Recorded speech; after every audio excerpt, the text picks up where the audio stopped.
Chapter 6. Scary Stories. As I sat in my room, trying to concentrate on the third act of Macbeth, I was really listening for my truck. I would have thought, even over the pounding rain, I could have heard the engines roar.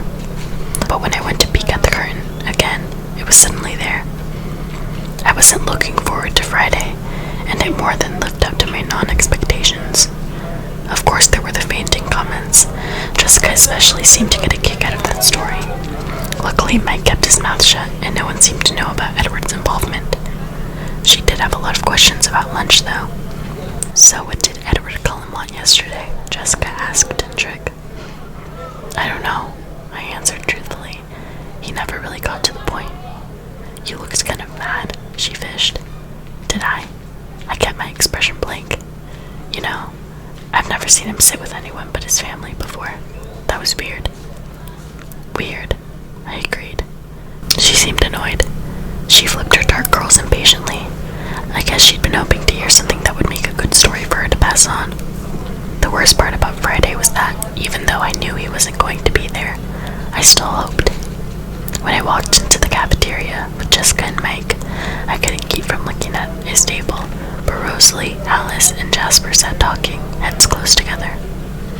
And I couldn't stop the glooming that engulfed me as I realized I didn't know how long I would have to wait before I saw him again. At my usual table, everyone was full of our plans for the next day. Mike was animated again, putting a great deal of trust in the local weatherman who promised sun tomorrow. I'd have to see that before I believed it. But it was warmer today, almost 60. Maybe the outing wouldn't be completely miserable. I intercepted a few unfriendly glances from Lauren during lunch, which I didn't understand until we were all walking out of the room together. I was right behind her, just a foot from her slick, silver blonde hair, and she was evidently aware of that. "Don't know why Bella," she sneered my name, "doesn't just sit with the Cullens from now on." I heard her muttering to Mike. I'd never noticed what an unpleasant nasal voice she had, and I was surprised by the malice in it. I really didn't know her well at all, certainly not well enough for her to dislike me, or so I thought. "She's my friend, she sits with us," Mike whispered back loyally, but also a bit territorially. I paused to let Jessica and Angela pass me. I didn't want to hear any more. That night at dinner, Charlie seemed enthusiastic about my trip to La Push in the morning. I think he felt guilty for leaving me home alone on the weekends, but he'd spent too many years building his habits to break them now. Of course he knew the names of all the kids going and their parents and their great-grandparents too, probably. He seemed to approve. I wondered if he would approve of my plan to ride to Seattle with Edward Cullen. Not that I was going to tell him. "Dad, do you know a place called Goat Rocks or something like that? I think it's south of Mount Rainier," I asked casually. "Yeah, why?" I shrugged. "Some kids were talking about camping there." "It's not a very good place for camping," he sounded surprised. "Too many bears. Most people go there during hunting season." "Oh," I murmured. "Maybe I got the name wrong." I meant to sleep in, but an unusual brightness woke me. I opened my eyes to see a clear yellow light streaming through my window. I couldn't believe it. I hurried to the window to check, and sure enough, there was the sun. It was in the wrong place in the sky, too low, and it didn't seem to be as close as it should be, but it was definitely the sun. Clouds ringed to the horizon, but a large patch of blue was visible in the middle. I lingered by the window as long as I could, afraid that if I left the blue would disappear again. The Newton's Olympic Outfitters store was just north of town. I'd seen the store, but I'd never stopped there, not having much need for any supplies required for being outdoors over an extended period of time. In the parking lot, I recognized Mike's Suburban and Tyler's Tundra. As they pulled up next to their vehicles, I could see the group standing around in front of the Suburban. Eric was there, along with two other boys I had class with. I was fairly sure their names were Ben and Connor. Jess was there, flanked by Angela and Lauren. 3 other girls stood with them, including one I remembered falling over in gym on Friday. That one gave me a dirty look as I got out of the truck and whispered something to Lauren. Lauren shook her corn silk hair and eyed me scornfully. So, it was going to be one of those days. At least Meg was happy to see me. "You came," he called to life.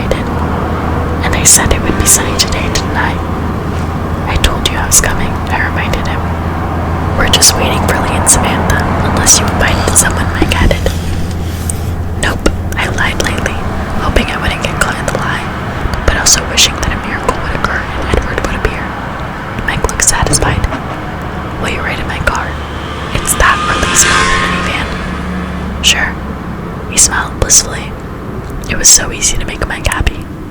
"You can have shotgun," he promised. I hid my chagrin. It wasn't simple to make Mike and Jessica happy at the same time. I could see Jessica glowering at us now. The numbers worked out in my favor, though. Lee brought 2 extra people, and suddenly every seat was necessary. I managed to wedge Jessica in between Mike and me in the front seat of the Suburban. Mike could have been more graceful about it, but at least Jess seemed appeased. It was only 15 miles to La Bush from Forks, with gorgeous, dense green forests edging the road most of the way, and the wide Quileute River snaking beneath it twice. I was glad I had the window seat. We rolled the windows down. The Suburban was a bit claustrophobic, with 9 people in it, and I tried to absorb as much sunlight as possible. I'd been to the beaches around the bush many times during my Forks summer with Charlie, so the mile-long crescent of First Beach was familiar to me. It was still breathtaking. The water was dark gray, even in the sunlight, white-capped and heaving to the gray rocky shore. Islands rose out of the Steel Harbor waters with sheer cliff sides reaching to uneven summits, and crowned with austere soaring firs. The beach had only a thin border of actual sand at the water's edge, after which it grew into millions of large, smooth stones that looked uniformly gray from a distance. But up close, where every shade a stone could be, terracotta, sea green, lavender, blue-gray, dull gold. The tide line was strewn with huge driftwood trees, bleached bone white in the salt waves, some piled together against the edge of the forest fringe, some lying solitary, just out of reach of the waves.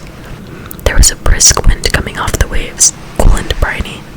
Pelicans floated on the swells while seagulls and a lone eagle wheeled above them.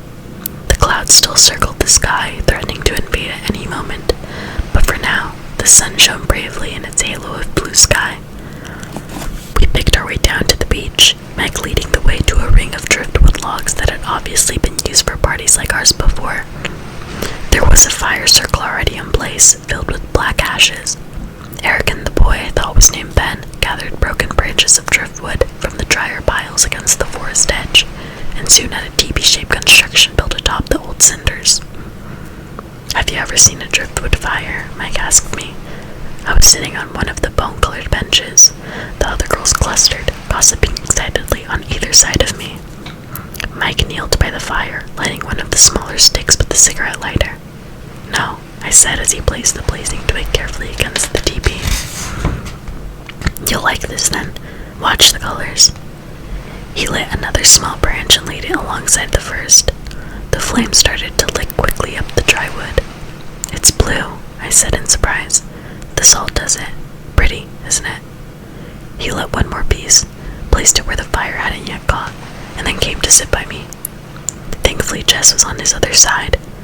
She turned to him and claimed his attention. I watched the strange blue and green flames crackle towards the sky. After a half-hour of chatter, some of the boys wanted to hike to the nearby tide pools. It was a dilemma. On the one hand, I loved the tide pools. They had fascinated me since I was a child. They were one of the only things I ever looked forward to when I had come to Forks. On the other hand, I'd also fallen into them a lot. Not a big deal when you're 7 and with your dad. It reminded me of Edward's request that I not fall into the ocean. Lauren was the one who made my decision for me. She didn't want to hike, and she was definitely wearing the wrong shoes for it. Most of the other girls besides Angela and Jessica decided to stay on the beach as well. I waited until Tyler and Eric had committed to remaining with them before I got up quietly to join the pro hiking group. Mike gave me a huge smile when he saw that I was coming.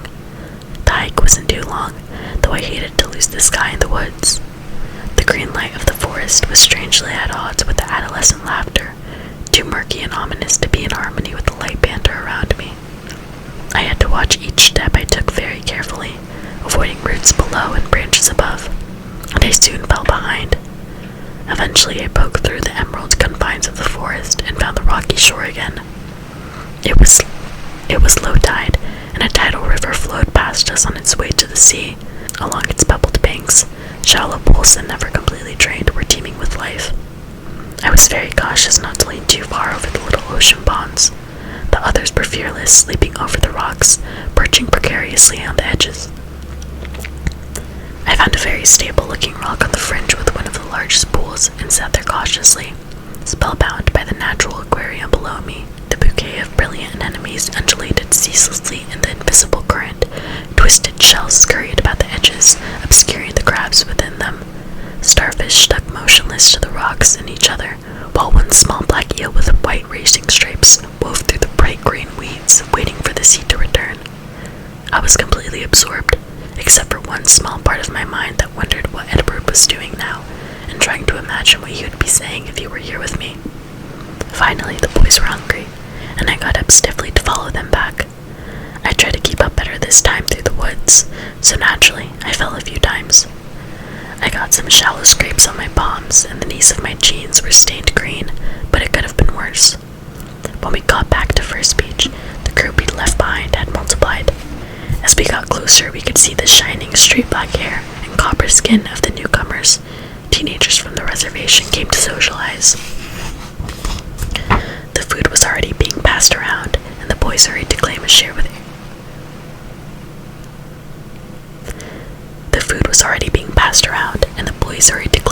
while Eric introduced us, as we each entered the driftwood circle. Angela and I were the last to arrive, and as Eric said our names, I noticed a younger boy sitting on the stones near the fire glance up at me in interest. I sat down next to Angela, and Mike brought us sandwiches and an array of sodas to choose from, while a boy who looked to be the oldest of the visitors rattled off the names of the 7 others with him. All I got was that one of the girls was also named Jessica, and the boy who noticed me was named Jacob. It was relaxing to sit with Angela. She was a restful kind of person to be around. She didn't feel the need to fill every silence with chatter. She left me free to think undisturbed while we ate, and I was thinking about how disjointedly time seemed to flow in forks, passing in a blur at times, with single images standing out more clearly than others. And then, at other times, every second was significant, etched in my mind. I knew exactly what caused the difference, and it disturbed me. During lunch, the clouds started to advance, slinking across the blue sky, darting in front of the sun momentarily, casting long shadows across the beach and blackening the waves. As they finished eating, people started to drift away in 2s and 3s. Some walked down to the edges of the waves, trying to skip rocks across the choppy surface. Others were gathering a second expedition to the tide pools. Mike, with Jessica shadowing him, headed up to one of the shops in the village. Some of the local kids went with them, others went along on the hike.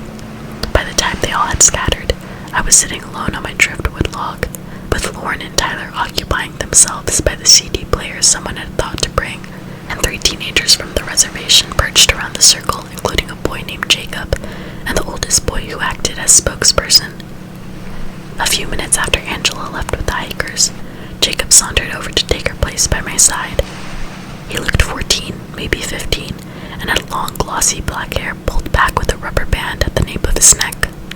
His skin was beautiful, silky, and russet-colored. His eyes were dark, set deep above the high planes of his cheekbones. He still had just a hint of childish roundness left around his chin. Altogether, a very pretty face. However, my positive opinion of his looks were damaged by the first words out of his mouth. "You're Isabella Swan, aren't you?" It was like the first day of school all over again. "Bella," I sighed.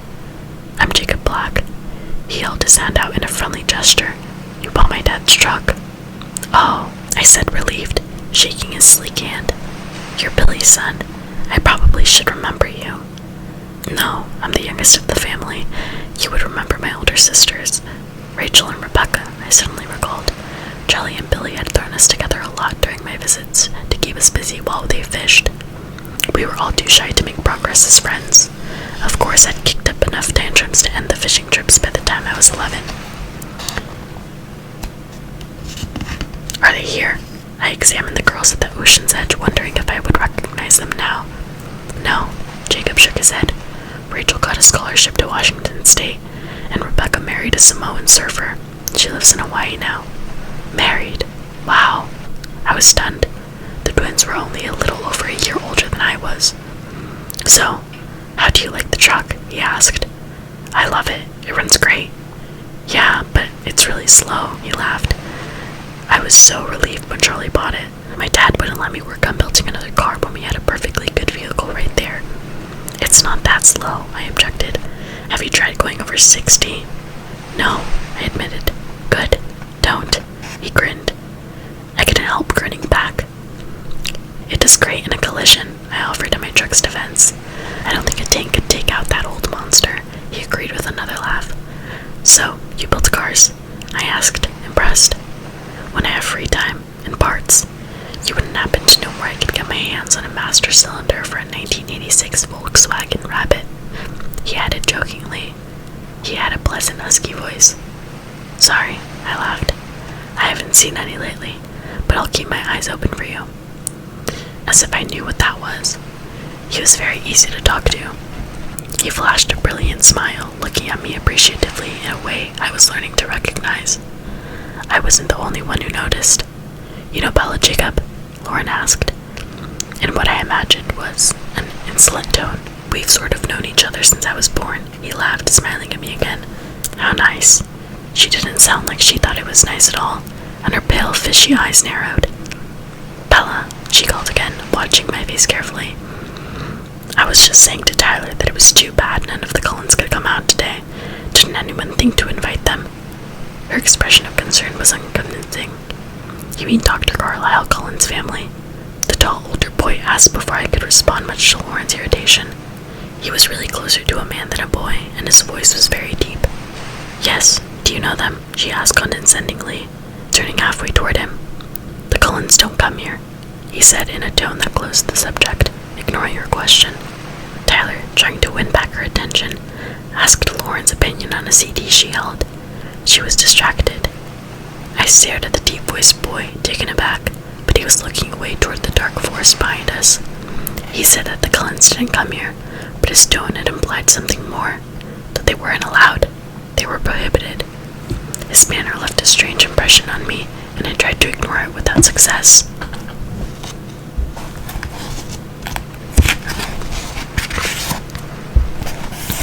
Jacob interrupted my meditation. So, is Forks driving you insane yet? Oh, I'd say that's an understatement, I grimaced. He grinned understandingly.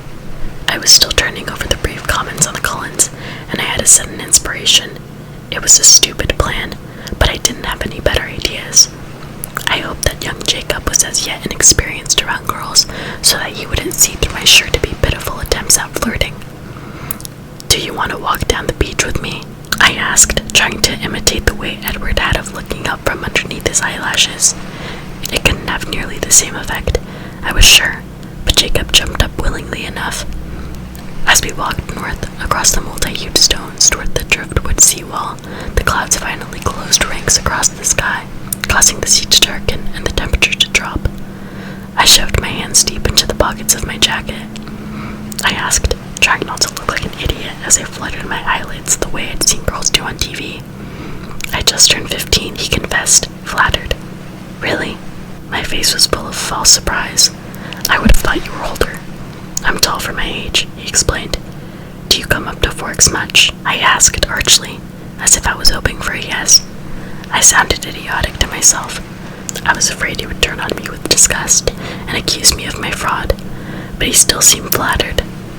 Not too much, he admitted with a frown, but when I get my car finished I can go up as much as I want, after I get my license, he amended.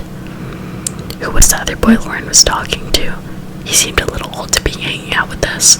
I purposefully lumped myself in with the youngsters, trying to make it clear that I preferred Jacob. That's Sam. He's 19, he informed me. What was that you was saying about the doctor's family? I asked innocently. The Cullens. Oh, they're not supposed to come onto the reservation. He looked away toward James Island as he confirmed what I thought I'd heard in Sam's voice. Why not? He glanced back at me, biting his lip. Oops, I'm not supposed to say anything about that. Oh, I won't tell anyone. I'm just curious. I tried to make my smile alluring, wondering if I was laying it on too thick. He smiled back, though, looking allured. Then he lifted one eyebrow, and his voice was even huskier than before. Do you like scary stories? He asked ominously. I love them, I enthused, making an effort to smolder at him. Jacob strolled to a nearby driftwood tree that had its roots sticking out like the attenuated legs of a huge, pale spider. He perched lightly on one of the twisted roots while I sat beneath him on the body of the tree. He stared down at the rocks, a smile hovering around the edges of his broad lips. I could see he was going to try to make this good. I focused on keeping the vital interest. I fell out of my eyes. Do you know any of our old stories? About where we came from? The Quileutes, I mean. He began. Not really, I admitted. Well, there's a lot of legends, some of them claiming to date back to the flood. Supposedly, the ancient Quileute tied their canoes to the top of the tallest trees on the mountain to survive like Noah in the Ark. He smiled to show me how little stock he put in the histories. Another legend claims that we are descended from wolves, and that the wolves are our brothers still. It's against tribal law to kill them. And then there are stories about the Cold Ones. His voice dropped a little lower. The Cold Ones? I asked, not faking my intrigue now. Yes, there are stories of the Cold Ones as old as the wolves' legends, and some much more recent. According to legend, my own great-grandfather knew of some of them. He was the one who made the treaty to keep them off our land. He rolled his eyes. Your great-grandfather, I encouraged. He was a tribal elder, like my father. You see, the Cold Ones are the natural enemies of the wolf. Well, not the wolf, really, but the wolves that turn into men, like our ancestors. You would call them werewolves. Werewolves have enemies. Only one. I stared at him earnestly, hoping to disguise my impatience as admiration. So you see, Jacob continued, the Cold Ones are traditionally our enemies, but this pack that came to our territory during my great-grandfather's time was different. They didn't hunt the way others of their kind did. They weren't supposed to be dangerous to the tribe, so my great-grandfather made a truce with them. If they would promise to stay off our land, we wouldn't expose them to the palefaces. He winked at me. If they weren't dangerous, then why? I tried to understand, struggling not to let him see how seriously I was considering his ghost story. There's always a risk for humans to be around the Cold Ones, even if they're civilized like this clan was. You never know when they might get too hungry to resist. He deliberately worked a thick edge of menace into his tone. What do you mean, civilized? They claimed they didn't hunt humans. They supposedly were somehow able to prey on animals instead. I tried to keep my voice casual. So how does it fit into the Cullens? Are they like the Cold Ones your great-grandfather met? No, he paused dramatically. They are the same ones. He must have thought the expression on my face was fear inspired by his story. He smiled, pleased, and continued. There are more of them now. A new female and a new male, but the rest are the same. In my great-grandfather's time, they already knew of the leader Carlisle. He'd been here and gone before your people had even arrived. He was fighting a smile. And what are they? I finally asked. What are the Cold Ones? He smiled darkly. Blood drinkers, he replied in a chilling voice. Your people call them vampires. I stared out at the rough surface after he answered, not sure what my face was exposing. You have goosebumps. He laughed delightedly. You're a good storyteller. I complimented him, still staring at the waves. Pretty crazy stuff though, isn't it? No wonder my dad doesn't want us to talk about it to anyone. I couldn't control my expression enough to look at him yet. Don't worry, I won't give you away. I guess I just violated the treaty, he laughed. I'll take it to the grave, I promise. And then I shivered. Seriously though, don't say anything to Charlie. He was pretty mad at my dad when he heard that some of us weren't going to the hospital since Dr. Cullen started working there. I won't, of course not. So, do you think we're a bunch of superstitious natives or what? He asked in a playful tone, but with a hint of worry. I still hadn't looked away from the ocean. I turned and smiled at him as normally as I could. No, I think you're very good at telling scary stories though. I still have goosebumps, see? I held up my arm. Cool, he smiled. And then the sound of the beach rocks clattering against the others warned us that someone was approaching. Our heads snapped up at the same time to see Mike and Jessica about 50 yards away walking toward us. There you are, Bella, Mike called in relief, waving his arm over his head. Is that your boyfriend? Jacob asked, alerted by the jealous edge in Mike's voice. I was surprised it was so obvious. No, definitely not, I whispered. I was tremendously grateful to Jacob and eager to make him as happy as possible. I winked at him, carefully turning away from Mike to do so. He smiled, elated at my inept flirting.